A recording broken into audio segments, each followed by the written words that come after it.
그래가지고 야 금이 없네 이제는 안 되겠다 그러면서 갑자기 6시 뉴스에 나와서 우리 금 못 바꿔줘. 근데 이제 그 전에 이제 닉슨은 생각하고 있었죠. 바로 어디와 패깅을 했냐면 결제 수단으로 바로 오일 달러 그러면서 US 달러의 지위를 계속 확보하고 있었죠.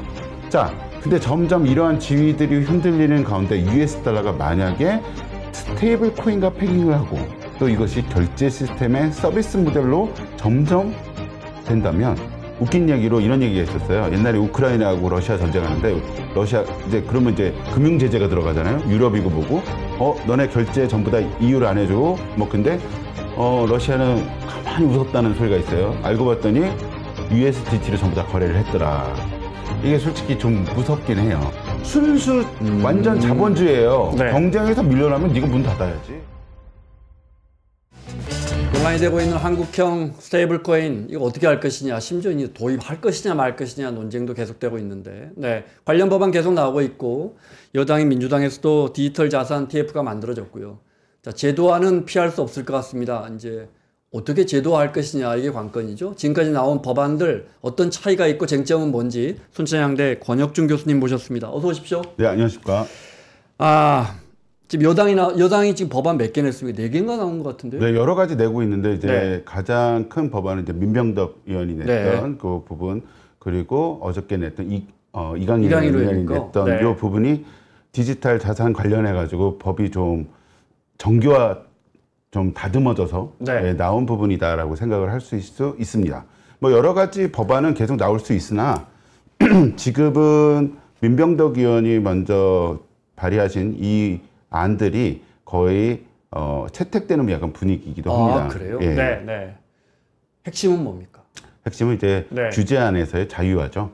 이제 무분별한 이제 토큰이라고 하죠. 소위 말해서 토큰의 이제 발행이나, 그리고 저희가 테스트 배드를 많이 했었습니다. 옛날에 이제 부산시 블록체인 특구라고 해가지고 STO라고 해서 시큐리티 토큰 어퍼링이라고 해가지고 어떠한 자산을 토크나이즈해서 사람들이 투자할 수 있게끔 이런 모델도 했었고요. 네. 또 여러 가지 금융 모델을 시도하면서 여러 가지 부분이 가능성을 받고 그 사이에 다른 나라들은 또 발전을 많이 했었고요.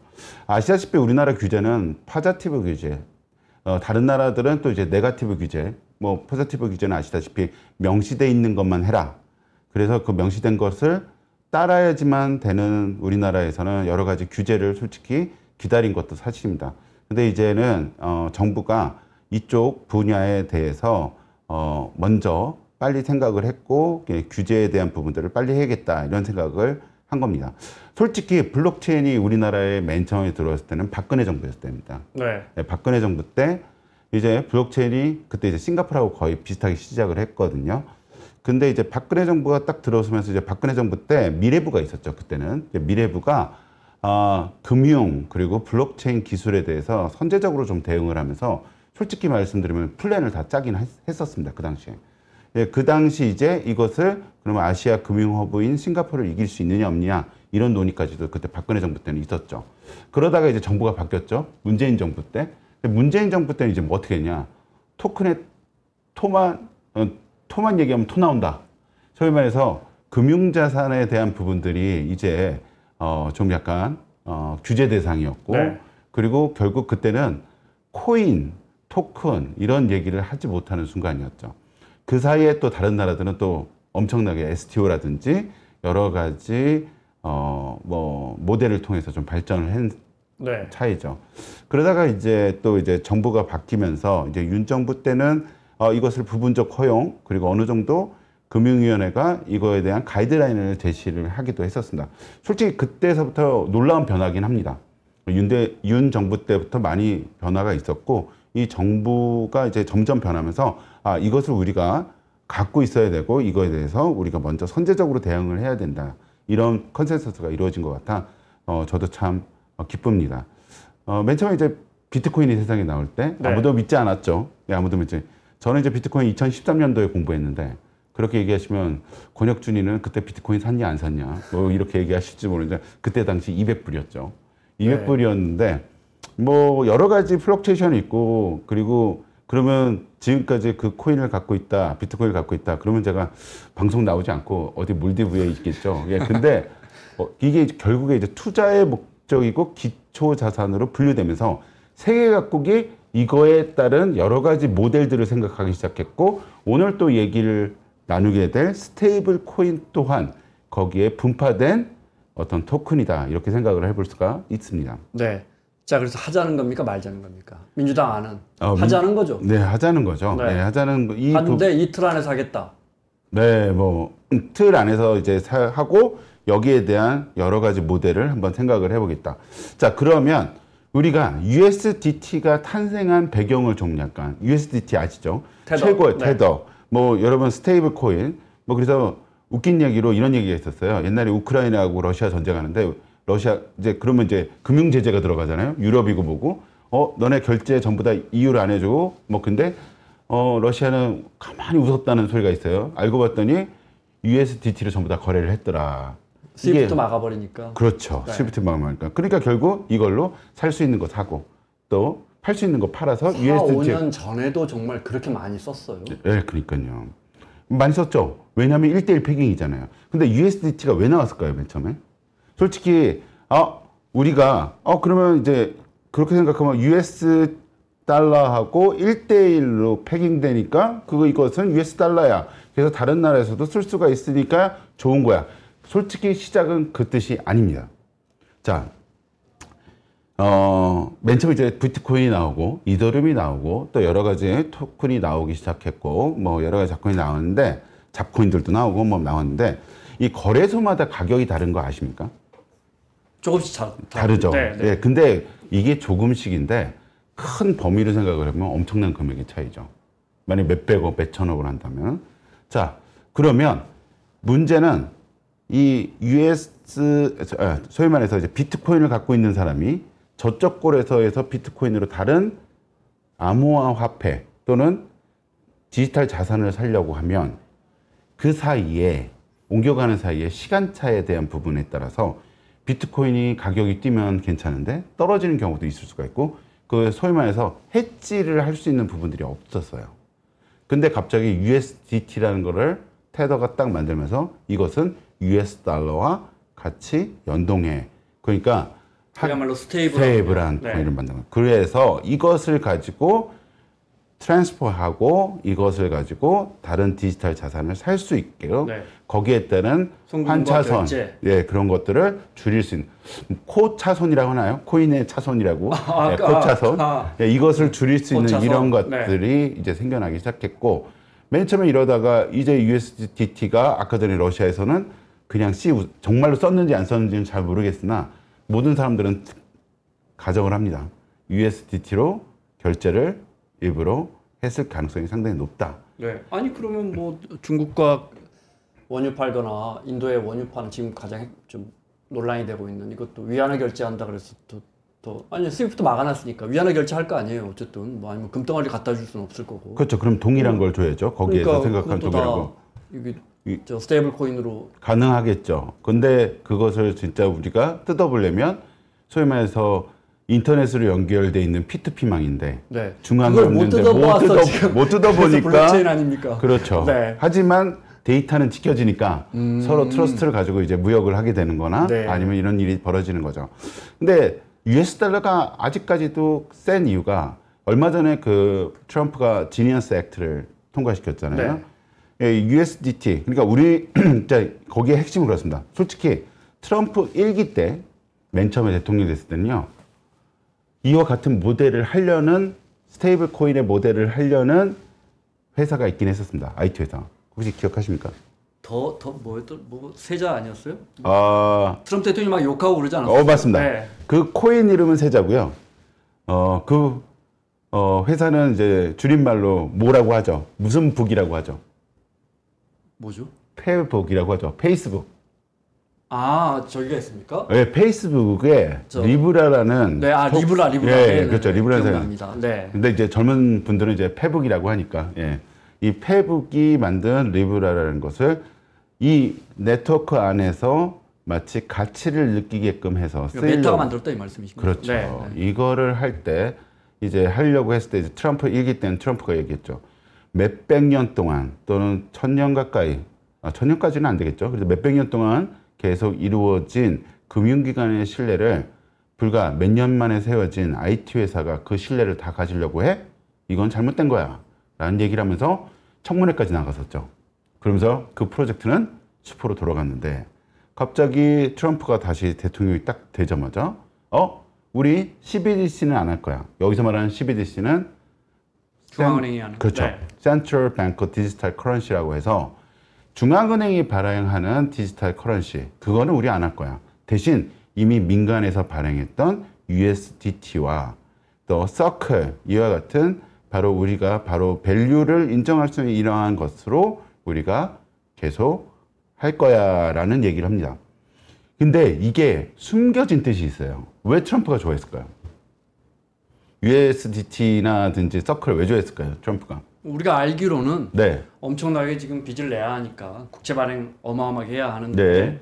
만약에 이제 고객들에게 스테이블 코인 발행하면서 네. 돈 받으면 네. 그 돈을 어디다 넣어야 하는데 네, 네, 우리가 네. 알고 이제 여기저기 투자하다가 지금 이제 국채로 네, 이제 네, 박아진 거 아니에요. 아, 예, 그렇죠. 이렇게 되면 이제 국채 수요가 생기니까 국채 가격 올라가면 국채 금리 내려가니까 우리 여기까지는 그렇죠. 알고 있거든요. 그렇죠. 네. 이게 아까 전에 말씀하신 대로 이 원리가 맞긴 합니다. 근데 좀 더 약간 살펴보면 네.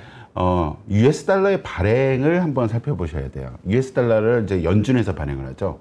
연준에서 발행을 할 때 그 연준은 이제 중앙은행이라고 하죠. 우리나라가 얘기하는 뭐 아시다시피 연준은 또 중앙은행이 국가 소유는 아니지만 네. 이제 민간에 있는 거지만 어쨌든 은행권 가장 널리 쓰이는 은행권을 발행하는 곳이죠. 근데 이 은행권을 발행을 하는데 우선 연방정부가 국채를 발행한 다음에 그 국채만큼 연방정부가 달러를 찍어서 사들이는 이런 구조를 갖고 있잖아요. 그래서 우리가 얘기하지 않습니까? 결국에 미국 최고의 수출품은 아이폰이 아니라 US 달러야. 막 이런 얘기도 하지 않습니까? 이와 같이 국채 구조와 같이 패깅되어 있는 구조를 갖고 있죠. 네. 그러면서 국채를 또 갚아나가요. US 달러를 다시 돌려서 다시 들어오면 그걸 가지고 이자도 내고, 물론 근데 미국 국채는 어마어마한 금액이기 때문에 이것을 다 갚는다? 거의 불가능하죠. 근데 이자는 계속 내야 되는 거잖아요. 미국 정부에서. 그만큼 받았으니까. 근데 USDT라든지 서클이 투자하는 곳이 메이저리티가 바로 어디냐면 저거였던 거죠. 어딥니까? 바로 채권이었던 거죠. 그러면 자, USDT를 우리가 전 세계 사람들이 다 살 수 있습니다. 사실 수 있습니다. 그렇다면 거래소에. 네. 거래소에서 보니까 뭐 네. 전 세계 사람들이 다 USDT를 사고 싶어 하죠. 왜? US 달러하고 같이 패깅되니까. 전부 다 US 달러에 똑같은 의미를 갖고 있는 이런 스테이블 코인을 갖고려고 하니까 수요는 점점 늘게 되고 그 수요를 충당시켜서 발행하는 USDT 테더는 미국 국채를 사게 되니 미국 국채의 수요는 점점 늘어날 거고. 자, 제가 하나만 여쭤볼게요. 그게 스테이블하다면 네. 은행에 넣으면 2%라도 이자를 주는데 네, 네. 왜 그걸로 바꿉니까? 거래가 용이하다. 거래도 용이하죠. 네. 용이하죠. 네, 그리고 더 빠르고 수수료가 싸다. 그리고 다른 자산을 사기에 네. 용이하죠. 바로바로 살 수 있죠. 자, 이제 나중에 이제 또 얘기하게 될 네. STO라든지 RWA라든지 이런 얘기가 나면 바로 유동성이 공급되게 되는데, 자, 우리 젊으신 분들은 유동성 공급을 어떻게 하는지 하면 스마트폰으로 다 합니다. 자, 어르신들이 은행 가서 나 이번에 비행기 채권 ABS로 살래. 내가 자산 규모가 10억 이상이니까. 자, 그러면 이런 과정이 있어서 솔직히 그들만의 리그예요. 솔직히 그 비행기 자산에 투자하는 것도. 근데 만약에 비행기를 갑자기 토크나이즈해서 바로 STO로 발행을 한다든지 이랬을 때, 그러면 STO가 만약 이 비행기가 미국 리스 회사 비행기였다면, 자, 여기는 USDT만 받아요. 그렇게 얘기하겠죠. 아니면 비트코인, 기축통화로만 받아요. 라고 했겠죠. 그럼 우리가 그거 사가지고 바로 지금 이 순간에도 디시말 포인트, 즉 0.000 몇 프로라도 살 수 있는 바로 유동성이고 리퀴디티가 바로 전해지기 거기까지 때문에. 이해했습니다. 네. 네, 그렇기 때문에 거래가 쉬워지는 네. 거죠. 그러니까 솔직히 뭐 이런 얘기를 합니다. 이제 모르시는 분들이 이제 스테이블 코인하면 결제가 너무 쉬울 거야. 딱 이렇게 하면서 딱 갖다 대기만 하면. 아니, 우리 지금 뭐 카드나 계좌이체 모바일로 하는 것도 쉽거든요, 사실은. 그렇게 됐으면 아까 전에 말씀드렸듯이 그 서울시에서 하는 제로페이가 모든 사람이 다 쓰고 있어야죠. 사용률 제로에 도전하는 제로페이 아니에요. 그러네요. 수수료가 왜? 0이라는 따릉이밖에 안 써요. 네. 따릉이밖에 안 써요. 이거는 제가 맨 처음에 그거 만들 때도 약간 이름부터 바꿔야겠다. 그랬더니 왜 그래? 사용률 제로에 도전하는. 왜? 사람들은 선하지 않거든요. 자, 제가 왜 카드를 씁니까? 편하죠. 카드 갖다 대기만 하면. 또 두 번째 뭐냐면 카드 쓰면 바로 뭐가 들어옵니까? 바로 포인트, 리워드가 네, 들어가요. 하다못해 비행기 탔을 때 라운지라도 사용할 수 있어요. 그 포인트 쌓아가지고. 네. 그럼 누가 소상공인을 돕자고 누가 제로페이를 씁니까? 자기한테 리워드가 없는데. 금융 소비자는요. 네. 한편으로 선량하지만 한편으로는 내가 이득이 없으면 금융소득이 아니기 때문에 네. 철저하게 외면하는 것이 시장입니다. 그렇게 해서 USDT나 USDC나 뭐 분명히 소비자에게는 일단 뭐 빠르고 그다음에 일단 편리하고 더 많은 거래를 할 수 있는 네. 그러니까 이제 시장을 빠르게 장악했다. 그렇죠. 그리고 국가 간의 거래. 네. 여기서 이제 핵심은 소위 말해서 소매금융이 아닌 도매금융, 국가 간의 거래라든지 아니면 외국에 투자하는 어떠한 부분들에 대한 부분들, 이런 부분들을 빠르게 리퀴디티를 공급할 수 있다. 외국과 거래하면 사실은 뭐 이게 결제되는 시간도 좀 걸리고 수수료도 좀 나오고 그러잖아요. 함부로 돈 못 보내십니다. 네. 하다못해 유학을 만약에 자녀분 보냈어도 거기에 있는 전부 다 인보이스 바로 찾지도 못해요. 네. 네, 못해요. 네. 예, 전부 다 이런. 근데 USDT로 보내면 모든 것이 다 해결이 되는 거죠. 네, 알겠습니다. 네. 자, 그렇게 해서 뭐 서클과 테더 시장이 어마어마하게 커졌고 트럼프 대통령이 생각해 보니까 이걸 어떻게 국채 시장을 좀 막아봐야겠다. 여기까지는 알겠는데 참 지니어스법은 왜 지니어스법이래요? 혹시 아세요? 뭐 천재처럼 국채를 막을 수 있었어요. 모든 사람들이 트럼프가 천재라서 그렇다는 늘 궁금했는데. 네, 뭐 트럼프가 제가 지금 우리 법을 여쭤봐야 되는데 네, 이거 하나만 여쭤볼게요. 네. 말씀하시는 거 들어보니까 네. 그러면 네. 스위프트방을 벗어난 네. 기존의 연준의 발권력을 벗어난 네. 달러 유동성이 확보가 될 거 아니에요? 그렇죠. 그렇죠? 그런데 네. 네, 말씀하십시오. 그러면 달러를 더 쓰는 그러니까 스테이블 코인을 통해서 달러를 쓰는 시장은 더 늘어날 거죠. 더 늘어나죠. 훨씬 늘어나겠죠. 그렇죠. 저 아프리카 끝까지 늘어날 가능성이 커지죠. 그렇죠. 네. 그러면 달러를 많이 쓰면 우리가 흔히 달러 패권이 커진다 이렇게 말하죠. 그렇죠. 그거 네. 트럼프가 노렸어요. 네. 그러면 러시아나 북한이나 이란 같은 거 제재할 때 스위프트만 눌러갖고 하거든요. 네네. 근데 그렇죠. 다 그렇게 빠져나가면 네네. 그거는 못하네요 이제. 자, 트럼프 공격 무기로서의 달러 유통망을 막는 네. 이 카드는 약해지네요. 그렇죠. 트럼프는 항상 얘기합니다. 이런 일을 하면서 저 시진핑하고 친해요. 저 누구하고 친해요. 항상 그렇게 얘기를 하고 있고 솔직히 뭐 트럼프 대통령은 비즈니스에 대해서는 확실히 꿰차고 있는 부분이 있고 그리고 USDT나 US 서클 같은 경우도 다 어떻게 보면 자기 제도권에 그리고 자기가 컨트롤할 수 있다고 생각하기 때문에 아직까지는 이러한 부분까지는 생각을 하고 있지 않은 것 같습니다. 혹시 캄보디아 가보셨습니까? 네. 캄보디아 가보시면 자국 화폐가 있는데 뭐만 받습니까? 달러나 바투아 받나요? 달러만 받습니다. 네. US 달러. 라오스는 바투아 받거든요. 바투아, 네. 그렇죠. 라오스는 태국 바트를 네. 받습니다. 그러니까 자국 화폐를 믿지 못하고 US 달러 기반으로 한. 네, 네. 왜 US 달러? 그러면 우리가 맨 처음에 시작하는 근본이제 어느 정도 달러를 갖고 가면 은행에서 금으로 바꿔주는 금치환 정책. 자, 이거 전부 다 닉슨 때 없앴죠. 왜냐하면 이제 민주당 정부, 미국의 민주당 정부 하도 전쟁에 돈을 많이 써가지고 네. 닉슨 대통령이 집권하자마자 뚜껑 열어보니까 돈이 없는 거예요. 그래가지고 야 금이 없네. 이제는 안 되겠다. 그러면서 갑자기 6시 뉴스에 나와서 우리 근본 바꿔줘. 근데 이제 그 전에 이제 닉슨은 생각하고 있었죠. 바로 어디와 패깅을 했냐면 결제 수단으로 바로 오일 달러. 그러면서 US 달러의 지위를 계속 확보하고 있었죠. 자, 근데 점점 이러한 지위들이 흔들리는 가운데 US 달러가 만약에 스테이블 코인과 패깅을 하고 또 이것이 결제 시스템의 서비스 모델로 점점 된다면 하다못해 명동에 갔는데 USDT 받습니다라고 표지판이 있으면 자, why not? USDT 갖고 있으면 그걸로 페이해도 되잖아요. 원화 수요가 낮아지고 그렇죠. 환율이 오르겠군요. 그래서 이거 이제 달러리제이션의 문제인데 네.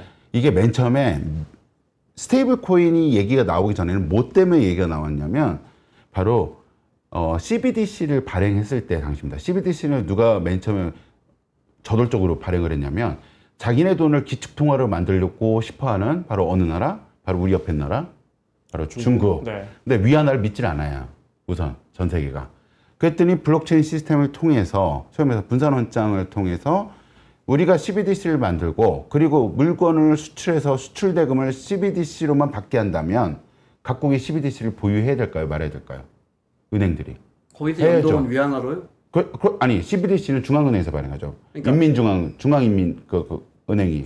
아, 중국의 중앙은행이 중앙은행이 발행한 CBDC. 그렇죠. 왜냐면 네, 그러면 자 제가 이제 옛날에 이제 기업은행 가가지고 이제 발표 세미나를 했는데 이제 기업 만약에 중국이 CBDC를 만들면 교수님 우리는 뭘 준비해야 되고 왜냐면 기업 금융을 담당하는 거잖아요. 근데 이제 먼 미래에 만약에 중국이 야 결제대금 무역 결제대금은 전부 다 우리가 만든 CBDC로 만들어. 그래야 위안화가 기축통화가 될 수 있으니까. 그렇게 되면 각 은행들이 자 혹시 태국 돈으로 타이바트로 바꾸시려면 저희 하나은행이나 어느 은행 가셔가지고 바꾸시면 자기네들이 보유하고 있는 바트로 바꿔주잖아요. 네. 그러니까 기업이 만약에 중국 거 이제 물건 대금을 하려고 해요. 그럼 원화를 중국 CBDC로 바꿔주세요. 할 수밖에 없는 경우니까 네, 네. CBDC 수요가 늘게 되면 결국에 위안화의 가치는 점점 올라가게 되는 거죠. 이걸 노렸었죠, 중국은. 네. 알겠습니다. 그럼 뭐 그러니까 달러도 계속 달러 가치도 유지가 되고 달러 패권도 더 커지고 더 커지죠. 네, 국제 가격은 안정되고 그렇죠. 다 좋습니다. 이론적으로는. 예, 예. 네. 자, 이제 우리 이야기를 좀 해보죠. 네. 우리는 안 하면 지금 말씀하신 것처럼 원화를 쓸 사람이 점점 줄어들 테니까. 네. 그렇죠? 네. 그럼 이제 우리 돈을 써야지 수요가 있어야 이제 환율을 방어하니까. 네, 네. 그러면 이제 일단 해야 돼요. 네, 네, 네. 자, 하는데 중앙은행에서 하는 거하고 이창용 총재 반대한다면서요. 중앙은행에서 하는 거하고 민간까지 허용하는 거하고 뭐가 다릅니까? 자, 이제 중앙은행은 우선 그다지 왜 스테이블이라는 얘기를 합니다. 이미 우리는 스테이블 코인에 대한 정확한 스테이블에 대한 그 실험을 한번 했었죠. 한국은행이 뭘 만들었어요? 바로 CBDC를 만들었었습니다. 테스트를 했었습니다. 과기부의 예산을 좀 받아서 실제로 돌렸어요. CBDC를. 물론 맨 처음에는 통화를 만든 건 아니었고 바우처 중심의 시범 사업을 했었습니다. 각 5개 도시를 뽑아가지고 거기에 대한 그러면서 예금자 토큰을 만들기 시작한 거예요. 그러면서 시중에 5개 은행한테 그러면 니네들이 예금자들을 모집한 중에 몇 명을 해서 그 예금자 토큰의 일부 금액만을 바로 한국은행 CBDC로 바꿔주는 권한을 줬어요. 그 했었어요. 바로 이게- 완판됐어요. 완판되기는. 네. 어떤 이점이 있죠? 그걸 쓰기가 쉽지 않을 텐데. 그렇죠. 제가 1억 예금하면서 네. 한국은행이 이런 뭐 실험을 네. 하고 있으니까 네. 5천만 원만 이걸 해주세요. 네. 이득이 없죠. 네. 솔직히 뭐 이득 없죠. 그러니까 제가 그럼 5개 은행 시중 5개 은행한테 줬다고 했잖아요. 네. 그 권리를 KB 뭐 신한 이렇게 몇 개 은행 줬단 말이에요. 자 그러면 제가 이제 KB은행, 국민은행이 이제 계좌를 갖고 있으면 그걸 이제 예금자 토큰으로 바꿉니다. CBDC로 바꿨는데 이제는 이거 뭐야? 저기 우리 앞에 있는 가게 갔는데 여기 계좌 있고 QR 있으면서 이걸로 입금해 주세요. 이렇게 하는 거랑 똑같은 건데 이거 그다지 왜 내가 이거를 그러니까요. 그래서 네. 결국 이 CBDC 모델도 결국에 어떤 모델로 가고 있냐? 지금 뭐 소매금융 쪽은 좀 잘 생각을 안 하고 있고요. 소매금융이라는 거는 네. 바로 여러분들이 바로 파리바게트 가고 이런 그렇죠. 거. 네. 그걸 소매금융이라고요. 도매금융이라는 게 있어요. 도매금융은 뭐냐면 뭐 아시다시피 도매금융은 은행 간의 거래, 은행 간의 거액 거래에 대한 부분들. 뭐 아시다시피 뭐 여러분 뭐 아나운서님도 100만 원 맡기시면 신한은행에 만약에 100만 원 어디로 가는 거 아시죠? 어디로 갑니까? 기업으로 가는 게 원칙 아닙니까? 투자돼서. 엄밀히 말하면 대출이 그건 돼서. 대출이 돼서 그건 좋은 얘기고요. 네. 엄밀히 말하면 100만 원 맡기시면 그 100만 원 발행자인 한국은행으로 갑니다. 지준율만큼만 빼놓고. 아, 네, 네, 네. 그래서 이게 저는 그래서 학생들한테 가르칠 때 금융은 폰지다라고 먼저 얘기를 하거든요. 예. 근데 이제 법과 제도 안에 펌지니까 상관이 없는 거죠. 몇백 년 동안 계속됐으니까 우리가 그 원리를 믿는 건데. 1,000원을 발행하면 그게 이제 100원 남겨놓고 900원 돌고 또 그렇죠. 100원 남겨놓고 900원 계속 돌리는 폰지다 이 말씀이신 거죠? 그렇죠, 그렇죠. 네. 이제 돌려막기, 근데 돌려막기는 아니죠, 솔직히. 왜냐면 우리가 KRW라는 그 존재와 지급보증의 한국은행을 믿기 때문에 상관이 없는데, 그래서 뱅크런이라는 사태가 있잖아요. 지준율 이하로 떨어지면 뱅크가 문 닫는 거잖아요. 자, 그러니까 이러한 결과를 봤을 때, 그러면 예금자 토큰에 대한 부분들을 어느 정도 만들게 되면 이 예금자 토큰을 쓰이면서도 원화에 대한 수요도 늘지 않을까? 그래서 서비스 모델도 이렇게 바꿨어요. 은행 간의 그렇죠. 수요만으로도 좀 방어를 할 수 있다. 그렇죠. 우리 원화 시장을. 그렇죠. 방어할 수 있고요. 두 번째로는 소매금융을 기업은 하려면 그러면 왜 아니 은행과 은행 간에 이걸 거래하면 어떤 장점이 있습니까? 그냥 한국은행이 어쨌든 지준율 빼놓고 돈도 가져가고 네. 그리고 또 추석 때나 명절 때는 돈 집어넣어야 되잖아요. 그렇잖아요. 모든 사람들이 돈 찾으니까 네. 뱅크런 일어나지 않으려고. 그래서 맨날 추석 때 보면은 파레트에다 돈 잔뜩 있는데 왜 우리 은행에 돈이 그게 들어가는 거야? 그게 뭐냐면 모든 사람들이 현금을 쫓으니까 현금을 찾으니까 그거를 막 뱅크런을 막으려고 이제 중앙은행이 보내는 거잖아요. 네. 전부 다 이런 원리인데 이제 스테이블 코인이라고 하면 은행한테 보낼 때 스테이블 죄송합니다. 은행끼리요? 네. CBDC 보낼 때 그걸로 그냥 먼저 보내는 거예요. 그리고 사용자들이 점점 그 계좌를 많이 갖고 이건 언제든지 원화로 바꿀 수 있잖아요. 네. 예금자 토큰이기 때문에 예금 토큰이기 때문에 이걸 점점 늘리게 되면 필요 이상의 원화를 발행하거나 그럴 필요도 없고 바로 일렉트릭하게 연결되기 때문에 네. 이 편리한 점이 상당히 많습니다. 그다음에 중앙은행이 발행하니까 안전하고. 관정하죠. 네, 거기까지 알겠습니다. 네네. 자, 그러면 이제 민간이 발행하는 네. 이제 드디어 이야기까지 왔습니다. 네네. 그러면 지금 말씀하신 것처럼 하면 소매금융으로 중앙은행이 발행하는 스테이블 코인이 그렇게 썩 유용하지 않다면 민간이 발행하는 가상화폐도 우리가 굳이 쓸 베네핏이 없지 않습니까?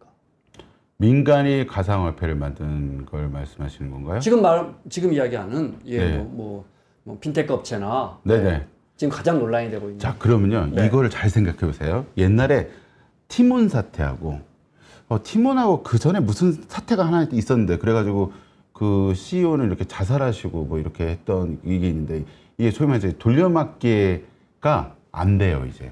만약에 스테이블 코인이라든지 CBDC를 이용하게 되면 네. 왜냐하면 거기에 있는 예금자가 금바로 정해져 있고 그리고 물론 이런 효과도 있습니다. 중간에 피지사들이 없어져요. 피지사라고 들어보셨어요? 네. 페이크. 우리가 카드 결제하고 이럴 그렇죠. 때. 네. 피지사들이 갑자기 딱 요즘은 이제 피지사들이 서로 경쟁하죠. 저를 뽑아주세요. 막 그러면서 페이커 이러면서 수수료 먹는 이 중간에 있는 애들이 이제 필요가 없어지니까 거기에 대한 수수료율에 대한 부분들을 바로 금융 소비자가 이득이 되지 않을까 이런 생각도 하긴 합니다. 요즘은. 근데 이게 그렇게 되면 거기에 있던 밸류 체인이 전부 다 무너지는 건 사실이에요. 그래서 함부로 국가 득권을 하지 못해요. 아까도 그러니까 미국도 테더 같은 게 네.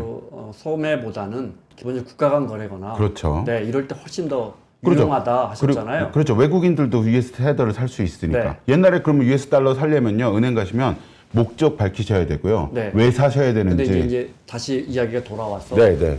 우리도 이제 스테이블 코인을 만들자. 네. 지금 법안이 나오고 있어서 저희가 네. 오늘 이 자리를 마련한 거죠. 네, 맞습니다. 이 스테이블 코인이 교수님 보시기에는 네. 어디서 만들면 네. 얼마나 확장성이 있고 네, 어떤 문제점이 있는지요. 자, 지금 스테이블 코인 발행과 유통에 대한 부분들을 지금 많이 생각하고 있는 게 사실입니다. 그래서 발행을 한다는데 발행은 한국은행은 솔직히 부정적으로 보고 있죠. 왜 CDBC 있는데 왜 그다지 왜? 네. 그리고 두 번째로는 이제 이것을 스타트업 같은 또는 기업한테 스테이블 코인을 만들게 해줄 것이냐 아니면 시중에 있는 바로 제1금융권 은행한테만 권한을 줄 것이냐. 네. 이게 가장 큰 이슈입니다. 이슈예요, 지금. 금융위도 지금 생각을 하고 있는데 솔직히 금융이나 정부가 금융권을 관할할 수 있기 때문에 제1금융권에 이것을 발행했으면 하는 생각이 좀 있긴 있는 것 같아요, 내부적으로. 네. 근데 또 기업 차원에서는 기업들이 전부 다 자기네들도 이러한 새로운 기회에 편승하면서 이것을 페이먼트 시스템 그리고 국가 간의 지급 페이먼트 시스템 만들면 엄청난 국익 또 사익도 취할 수 있다고 이런 생각을 합니다. 자, 이겁니다. 생각을 해볼까요?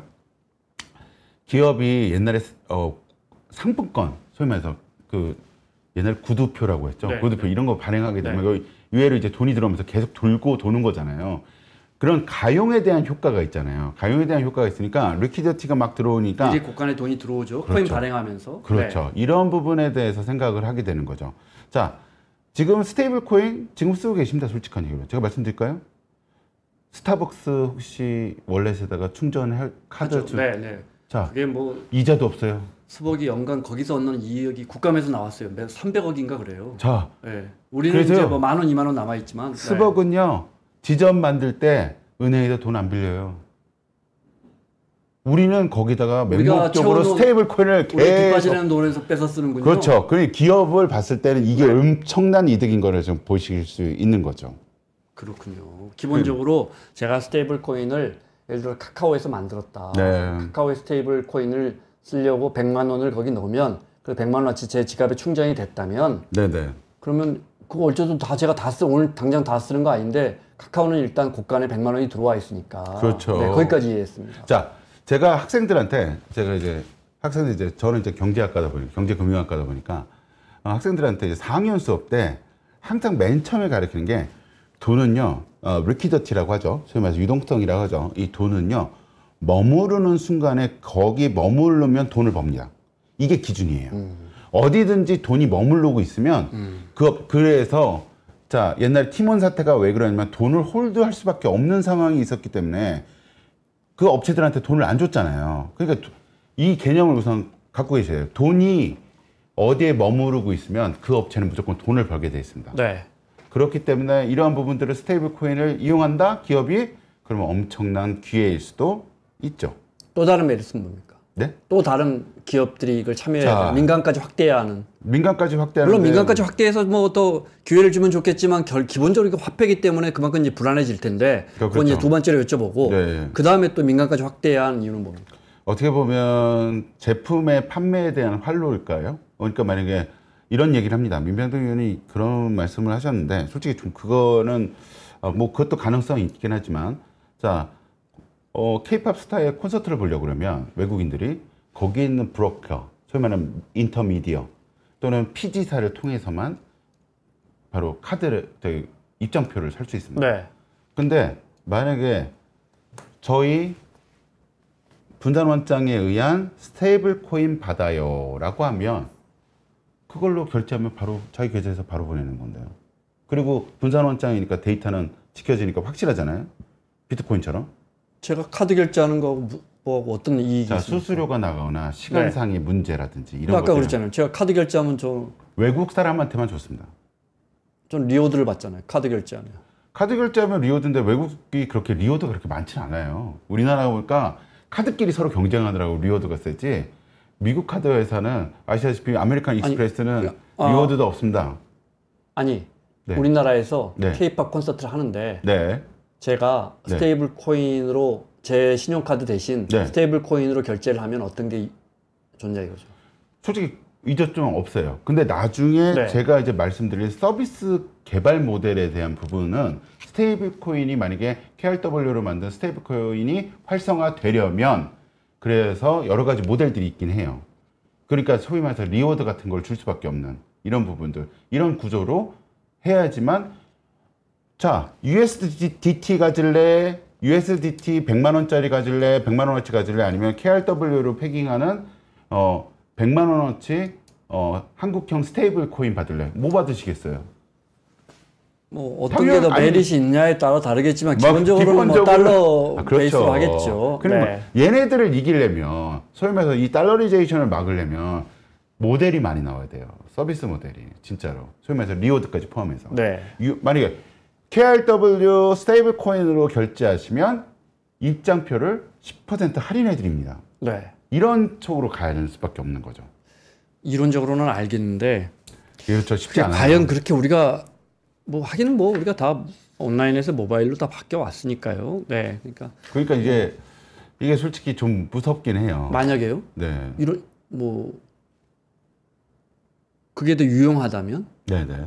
그런데 은행이 발행하던 아주 뭐 튼튼한 회사만 지금 여당 생각처럼 네. 일부 확대해서 네. 안전하다면 네.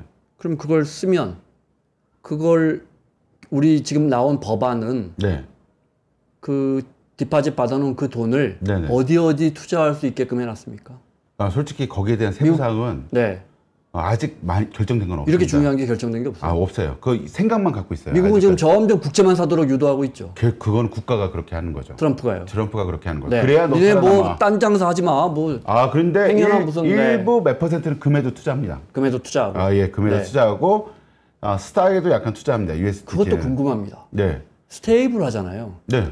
그리고 그러니까 근데 달러 입금했잖아요. 네, 달러 입금했으면 네. 그 회사가 네. 그 테더 회사가 네, 네. 또는 서클 회사가 네. 내가 입금한 10억을 최소한 투자해서 지키고는 있어야 다음에 내가 이걸 뱅크런 사태가 뱅크런이 일어나지. 안 생기잖아요. 맞습니다. 근데 지금 말씀하신 것처럼 금 같은 유동자산에 네. 투자를 하면 네, 네. 뭐 안전자산이긴 하지만 네. 국채하고. 손실 나면 어떻게 합니까? 그러면 그렇죠. 스테이블하지 않잖아요. 그럼 이건 언스테이블. 그렇게 치면 이제 우리 맨 처음에 아까 전에 말씀드렸던 우리의 금융 시스템 또한 네. 자 들어갔는데 만약에 돈이 없으면 뱅크런 사태가 일어나는 거죠. 그래서 은행- 중앙은행이 은행도 완벽하지는 않다. 그래서 미국 은행들은 도산하는 은행들 많아요. 하긴 그렇게 생각해보니까 은행 미국 도와주지도 않아요. 미국은 네. 순수 완전 자본주의예요. 네. 경쟁에서 밀려나면 네가 문 닫아야지. 그러면 이제 우리도 이제 우리가 규제를 만들어나기 마련이군요. 이제 시작을 하는데 네. 이게 참 특이합니다. 이제 USDT 같은 경우는 이제 왜 커졌냐면 그걸 이제 국채에다 투자를 하고 또 여러 가지 투자 자산이 있었는데 서클은 약간 좀 틀려요.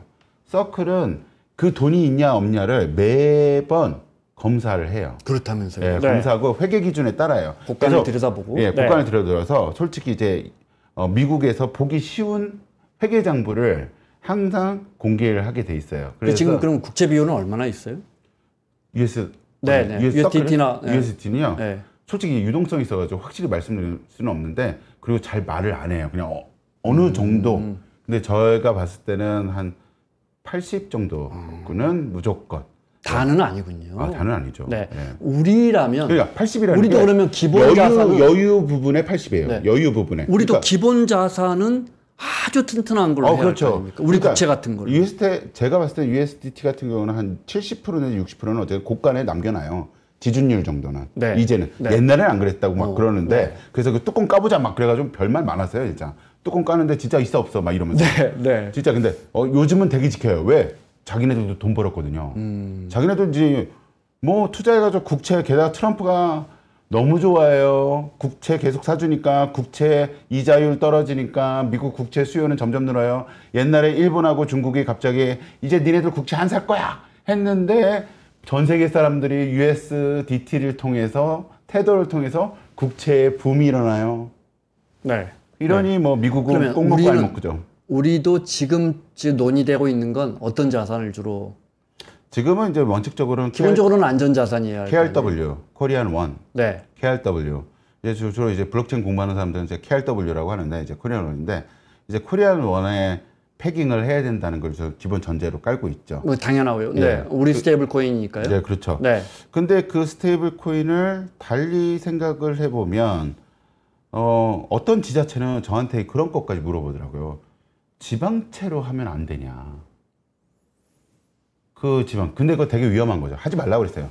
아직 가이드라인도 안 나왔고 법원도 안 되는데 무슨 생각을 그렇게 지방채로 하시냐. 하면 지방채 금리가 떨어지니까 우리 자치단체들이 돈을 좀 융통하기가 조금 비용이 낮아지네요. 그렇죠. 뭐 약간 이렇게 생각하는데 뭐 아시다시피 그런 생각을 하는 데는 그만큼 비즈니스가 잘 되는 곳이 아니라 소멸하는 지방도시들입니다. 그런 이제 생각을 하는 거는. 왜냐하면 그건 좀 공공성을 많이 확대하는. 그렇죠. 왜냐하면 거기는 이제 아시다시피 지역이 계속 소멸하니까 뭐라도 해볼 수 있는 산업이 있어야 되는데 그리고 뭐 공장을 지으려거나 이런 부지를 살려고 해도 네.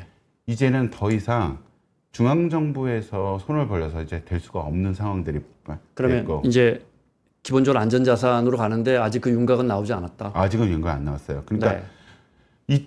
제가 이제 말씀드리는 건 이제 정부가 그 방향을 잡은 건 맞아요. 방향을 잡은 건 맞는데 이게 논의가 많이 돼봐야 돼요. 그 소위 말해서 저 같은 이제 뭐 경제학을 공부한 사람이라든지 그리고 채권 그리고 이자율을 계산한 재무 뭐 이런 부분들하고 심도 있게 되게 얘기를 해봐야 됩니다. 이 블록체인이 맨 처음에 우리나라에 왔을 때 그때는 이제 컴퓨터 사이언스 교수님들이 막 열광했어요. 컴퓨터 공학 교수님이. 이건 우리 거야. 근데 이제는 컴퓨터 공학과 교수님들 찾지 않습니다. 이게 왜냐하면 단지 프로토콜만 만들었으니까. 이게 어디로 가면 이제 경제학 베이스, 즉 사회과학 베이스로 넘어가는 금융으로 넘어가는 상태거든요. 네. 이러면 이제 국가 간의 논의도 필요하고 자 하다못해 그러면 아이디어를 한번 내볼까요? 무역 대금을 그러면 스테이블 코인으로 만들자. 자 근데 이 스테이블 코인은 코리안 원 스테이블 코인인데 자, 일본하고 사이가 너무 좋아졌어요. 일본하고 무역도 왜 우리가 부품을 많이 사요? 소부장을 많이 사죠. 소재, 부품, 장비를. 그리고 얘네들은 2차 마지막 파이널 프로덕트를 만드는 한국한테 수출을 하는데 자, 그러면 우리가 무역 통화를 할 수 있는 스테이블 코인을 KJ 코인 토큰을 만듭시다. 가능할까요? 불가능할까요? EU가 유로를 만들었던 것처럼 가능하게 되죠. 자, 이거는 다른 발행할 필요가 없고 두 국가 간에 서로의 하나의 메인넷에서 토큰을 발행한다든지. 알겠습니다. 이렇게 되면 이제 상황이 저희가 달라지는 오늘 거죠. 교수님 모신 이유가 네. 지금 우리 법안이 어디까지 왔는지를 예. 제가 지금 첫 질문의 답을 아직도 못 듣고 있습니다. 우리 네. 법안은요. 지금 네. 이렇게 됐어요. 우리 네. 법안은 일단 어떤 어디까지 이 발행을 허용할지 그다음에 지금은 어쨌든 무조건 가는 걸로 생각을 하고 네. 있고요. 한국은행도 약간 자세를 바꿨기 때문에 어느 정도의 발행에 근데 이제 발행의 주체인 바로 그것을 은행으로 할 것이냐 금융기관을 할 것이냐 아니면 그냥 일반 사기업을 할 것이냐 아직 결정 안 났고요. 그리고 결제 방식에 대해서 스테이블 코인을 쓰겠다라는 부분들은 우리가 쓰고 있는 무슨 바우처라든지 이런 부분들에서 확대에 대한 부분들을 생각하고 있는 법안들이 지금 준비되어 있는 것 그건 사실입니다. 무슨 말입니까? 소위 말해서 지금 저거 받으셨잖아요. 그 바우처, 그 재난지원금 같은 거. 네, 그 이름이 뭐죠? 민생지원금. 민생지원금. 그거 만약에 그럼 스테이블 코인으로 발행하게 되면 그 원화 스테이블 코인의 사용도는 늘어나니까 원화가 많이 쓰일 수 있는 그래서 원화를 지킬 수 있는 이런. 지금도 원화로 쓰는데.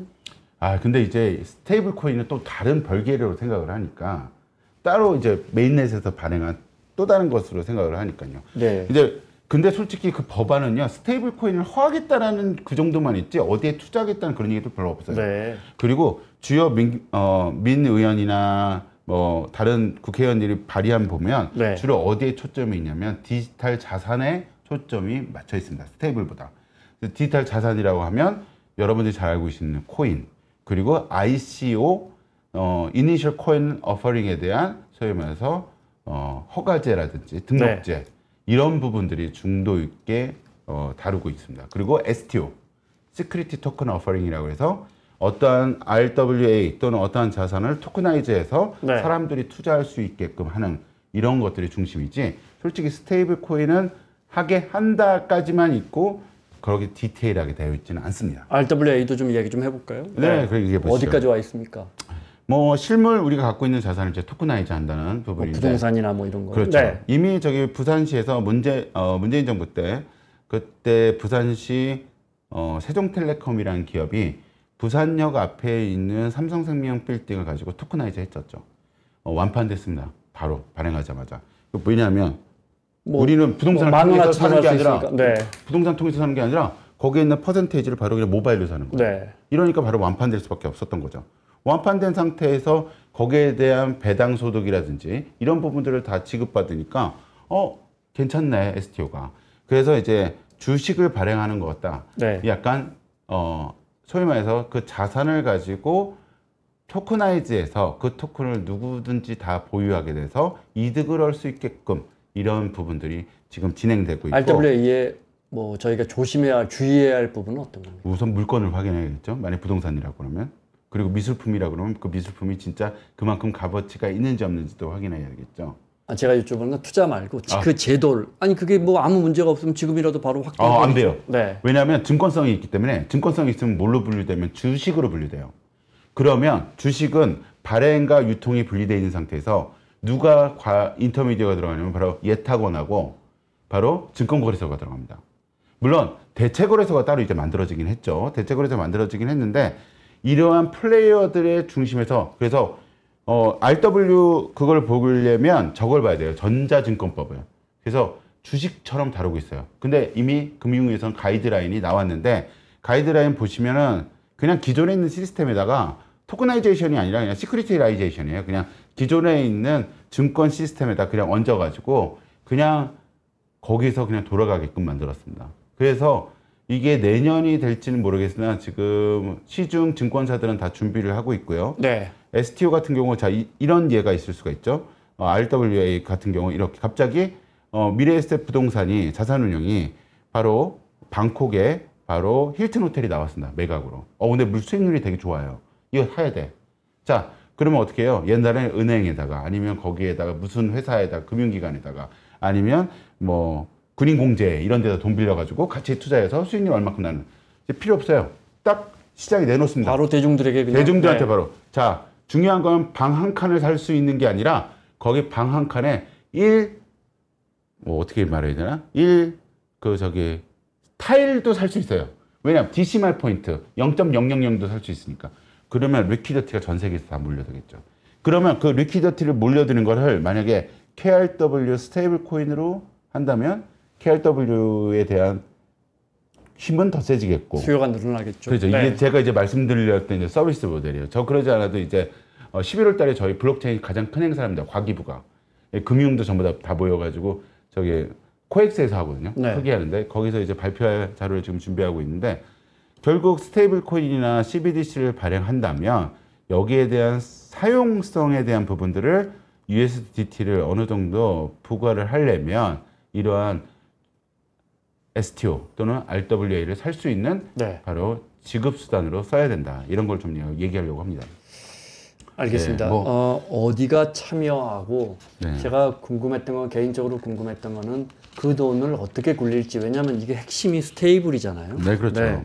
이게 이 스테이블이 굉장히 중요한 부분이기 때문에 네, 그 그렇죠. 가치를 지키는 거. 네, 그렇죠. 근데 이제 그걸 가져가서 운용하는 스테이블 코인을 운용하는 사람들은 아무래도 수익을 내고 싶어 할 거고. 아, 그렇죠. 네. 그래서 이제 그 부분이 궁금했고 네, 예. 또 다른 건 저는 예를 들어 지금 교수님 말씀 들을수록 제가 이게 아마 잘 이해를 못해서 그런 것 같은데 아닙니다. 저도 만약에요 네. 기본적으로 안전자산이면 채권인데 채권이죠. 예를 들어 우리도 스테이블 코인을 만약에 카카오가 발행을 했습니다. 네. 그러면 이제 채권 비중을 계속 높이면 한국 국채인가요? 네, 예를 들어 우리 국채를 의무화했다고 국채. 하죠. 그럼 네. 좋죠. 그럼 좋죠. 그럼 우리 네. 국채 발행 금리가 낮아지니까요. 그렇죠. 우리 정부가 부담을 덜합니다. 이자율이 우선 떨어지죠. 그렇죠. 왜냐면 모든 사람들이 국채에 네. 요구를 하니까. 그러면 시중 이자율이 떨어지죠. 그럼 국가는 이득이 나죠. 네. 네. 그런데 은행은요. 은행은 아무도 예금을 안 할 거고 예금을 안 하면 은행은 금리를 높여야 합니다. 그렇죠. 네, 은행은 금리를 높여야 되고 시중 금리는 떨어지면 장단기 금리차가 엄청나게 날 겁니다. 그렇죠. 이 부분에 이거 대해서 어떻게 합니까? 그래서 금융권들이 안 하고 싶어 하는 거예요. 자꾸. 안 하고 싶어 하는 게 아니고 없었으면 네. 하고 얘기도 싶어 안 했으면 하겠군요. 좋겠어요. 네, 얘기도 네. 안 했으면 좋겠는 거죠. 솔직히. 그냥 미국은 미국대로 가고 네. 우리는 그냥 중앙은행에서 발행한 이 부분에 대해서 솔직히 저도 그 의견에 대해서 어느 정도 그럴 수 있겠다라는 생각이 좀 들긴 해요. 하다못해 뭐 아까 전에 말씀드렸지만 우리나라가 스테이블 코인을 만들었는데 스테이블 코인이 쓰임새가 없으면 결국 USDT가 더 많이 쓰일 거 아니에요. 결국 우리가 스테이블 코인 만들게 되면 바로 거래소 시장에 USDT도 팔리고 KRW 스테이블 그렇죠. 코인도 네. 팔릴 텐데. 경쟁을 해야 하는데. 그럼요. 네. 그거 전부 다 상호주의인데 해줘야 돼요. 전부 다. 어쩔 수 없어요. 그러면 이 부분에 대해서 어떻게 문제를 풀 것인지. 네. 하다못해 진짜 이런 얘기 해도 정말 진짜 비트코인 살려면 국내 5대 거래소가 있거든요. 5대 거래소 아시죠? 네. 5대 거래소 이제 원화 계좌와 이제 KYC 이제 돼 있는 5대 거래소야. 이제부터 쓸 수 있는 거는 코리안 원으로 패깅되어 있는 코리안 스테이블 코인이야. 니네들이 살 수 있는 거. 그럼 강력해지긴 하죠. 그러네요. 일단 거래량이 엄청 많으니까. 엄청 뜨죠. 그러면서 거기에 대한 배가 된. 자, 그러면 KRW 쓰면 우리가 리워드 얻는 게 뭐가 있어요? 라고 얘기하면 그건 또 부츠적으로 또 할 수 있는. 자꾸 뭘 만들어줘야 되는군요. 그렇죠. 왜냐하면 자, SK텔레콤 고객이시면 파리바게트에서 얼마 정도 할인받잖아요. 네, 네. 자, 이거 전부 다 공유한. 자, 그러면 거기에 밑장가. 죄송합니다. 거기 이제 뚜껑 열어보면 과연 네. 그만한 포인트. 자, 왜 마일리지를 자꾸 팔려고 합니까? 기업들이 왜 마일리지를 항공사들이 왜 마일리지를 막판에 납합니까? 그럼 기본적인 인센티브잖아요. 자꾸 뭐. 그러니까 네. 아니에요. 인센티브 때문에 파는 거 아니에요. 자꾸 마일리지 소진하세요. 태국 여행권 마일리지 사시면 뭐 추가적으로 왜 아시아나도 그렇고 대한항공도 왜 그럴까요? 왜 그렇죠? 자, 재무제표상에서 포인트와 마일리지는 부채로 분류됩니다. 그렇죠. 언젠가 갚아야 하니까. 네. 그러면 주식이 떨어져요. 그래서 자, 이러한 부분도 있기 때문에 여러 가지 포인트와 만약에 스테이블 코인과 같이 네. 뭐 결합된 모델이라든지 이런 것들이 생각하게 되면 정말 중요하죠. 네. 솔직히 금도 뭐 가보면 금 주는 근본이자가 있었죠. 근데 우리나라는 금이 진짜 있을까요? 우리가 지금 근본 이자를 안 하니까요, 지금. 아, 그러니까 그럼 네. 금거래소에 우리가 네. 맨날 금은방 가면 네. 얼마에 얼마 돼요 하는데 진짜 정작 많은 그 금이 금 거래소에 진짜 네. 있겠죠. 저는 알겠습니다. 믿습니다. 네. 있겠죠. 네네.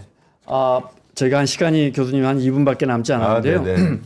이제 중요한 건 지금 설명을 해주셨지만 우리도 스테이블 코인을 불가피하게 만들어야 한다면 네. 어디가 만들 것이냐, 어떻게 만들 것이냐예요. 우리가 앞으로 이제 뭐 어떤 부분에 좀 주안점을 둬야 할까요? 저는 솔직히 뭐 기업 지금 이제 아까 전에 말씀드린 기업이 만들 것이냐, 금융기관이 만들 것이냐, 약간 이슈가 있는데 솔직히 그렇게 된다면 이제 여긴 또 금산분리 원칙에서 벗어나게 돼요. 기업이 하게 되면. 네, 그런 그래서- 것도 있네요. 그래서 1차적으로는 금융권한테 열어주고 일부 열어주고 그 다음에 그 진행 속도를 보면서 그 다음에 기업들한테 열어주는 것이 좀 단계적으로 그런 것을 하는 것이 좋지 않나 이런 생각을 좀 해봅니다. 왜냐하면 금산분리에 철저히 위배되기 때문에 아시다시피 카카오나 K뱅크 같은 경우도 금산분리 그때만 예외 사항으로 네. 출범하게 된 거라서 솔직히 이렇게 되면 이제 금융권까지 전부 다 갖고 있는 기업들이 전부 다 이제 무섭게 되고 내 삼성전자 제품, 물론 삼성전자 만나는 게 아니지만 내 제품 사려면 그 스테이블 코인으로 해야 돼. 심지어 이제 우리가 예를 들어 건설사가 발행할 수 있다면 우리가 맡긴 돈으로 아파트도 지을 수 있는 거 아니에요? 만약에 그렇죠. 규제가 뚫린다면. 그렇죠. 네. 이러니까 맨 처음에 1차적으로 이제 금융기관이 했으면 좋겠고 그 다음에 요거를 기간상으로 봐서 네. 어느 정도 이제 문제점이라든지 뭐 서비스 모델에 아무래도 사기업이 서비스 모델은 더 많을 거 아니에요. 금융기관이 뭐 할 줄 알겠어요. 하다못해 뭐 여기요하고 같이 뭐 콜라보를 하겠습니까? 뭐 이런 것들을 콜라보할 수 있는 네. 여러 부분을 이제 기업들한테 맡기는 게 좋지 않나 이런 생각을 해봅니다. 알겠습니다. 자, 마무리하겠습니다. 우리 민주당도 디지털 자산 TF를 만들어서 우리 한국형 지금 법안이 계속 나오고 있기 때문에 우리 한국형 스테이블 코인 어디까지 왔는지 손천향대 권혁준 교수님의 설명 들었습니다. 오늘 말씀 고맙습니다. 네, 감사합니다.